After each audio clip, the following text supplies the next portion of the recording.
Il semble que cette affaire,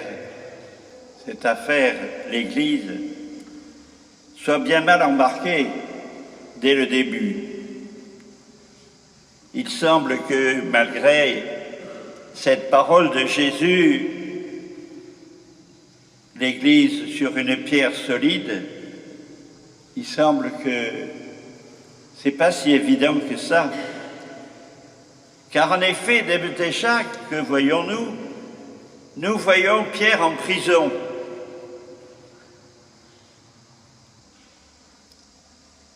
Hérode, qui fait emprisonner et placer sous la garde de 4 escouades de soldats l'apôtre Pierre, détenu dans la prison.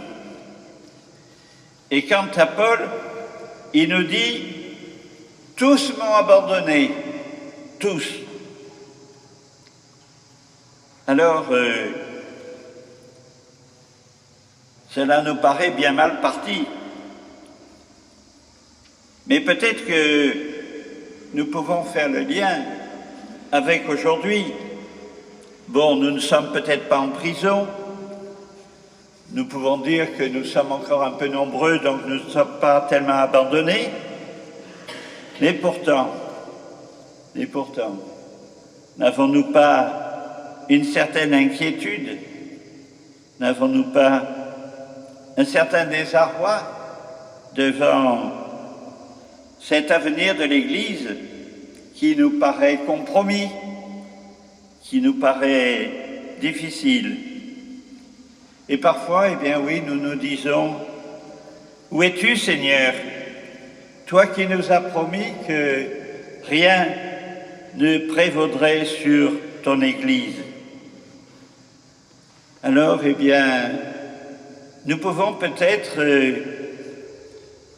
prendre un peu plus conscience, oui, de nos limites, notre santé, notre âge, nos compétences, nos connaissances, tout cela peut peut-être nous faire douter de notre capacité à annoncer l'Évangile, de notre capacité à en témoigner. Alors parfois, nous nous disons, mais de moi, qu'est-ce que l'Église peut dépendre? Et peut-être que je ne suis pas la personne qui convient. Mais voilà, Jésus a fait cette promesse. Il a exprimé avec force à son apôtre, mais pas seulement à Pierre, mais à tous les apôtres, et à nous aujourd'hui, les chrétiens, cette parole qui résonne. Les forces de l'enfer, les forces du mal ne prévaudront pas sur elles.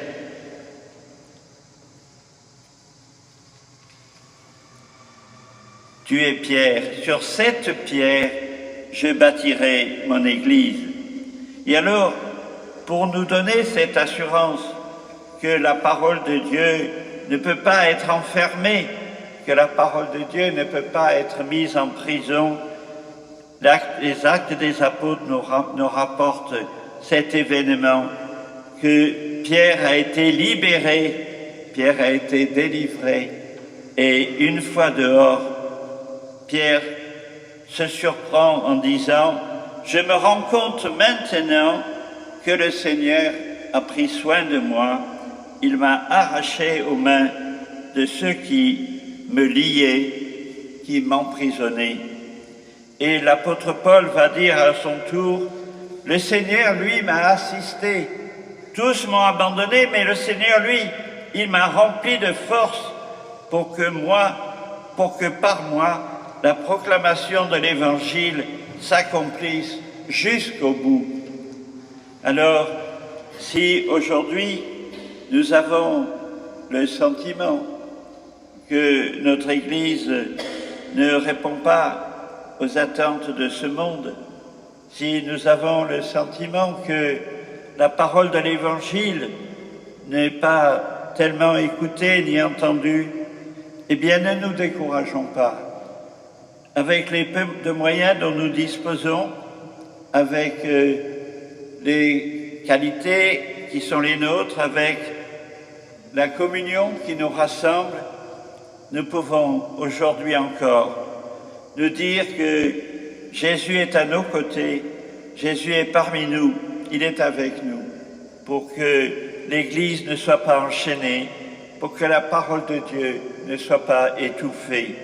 Alors, en fêtant les apôtres, Pierre et Paul, nous voulons nous ressouvenir que, à travers eux, à travers tous les apôtres, à travers tous les saints de l'Église, eh bien, l'Église, l'Évangile continue à être vécu, à être annoncé.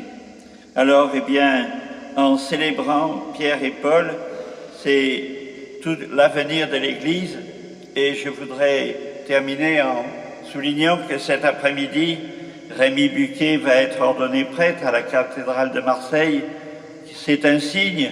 Bien sûr, nous souhaiterions que les séminaristes soient plus nombreux, mais déjà, réjouissons-nous de ce chemin qu'ils accomplissent et prions pour eux.